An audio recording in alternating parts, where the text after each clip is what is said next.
Hey everyone, it's Friday morning, August 7th, and welcome back to Capital Markets Quickie. I'm your host, Endrit Sella, here to break down yesterday's market action in just 2 minutes. Quick note before we dive in, today's episode is brought to you by AMF Capital Asset Management Frankfurt. Learn more about our funds and strategies at amf-capital.de. All right, let's get started. Well, Wall Street finally took a breather after its recent record run. The Dow Jones fell the most, while the Standard & Poor's 500 and the Nasdaq also finished slightly lower as investors weighed a busy mix of earnings, rising Treasury yields, and fresh economic data. Now, one of the biggest themes remains artificial intelligence. Investors are still asking the same question. How much money will companies need to spend on AI, and when will those investments actually start paying off?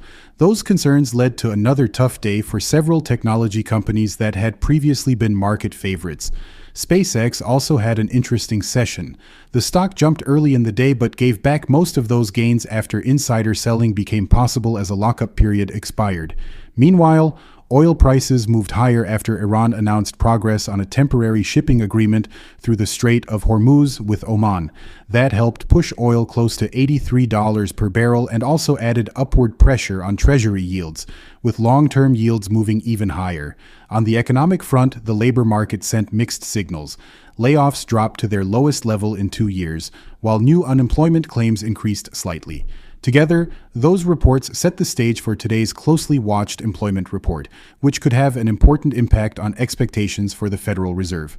All right, that's it for today's Capital Markets Quickie. If you found this helpful, hit subscribe and stay in the loop. See you tomorrow morning.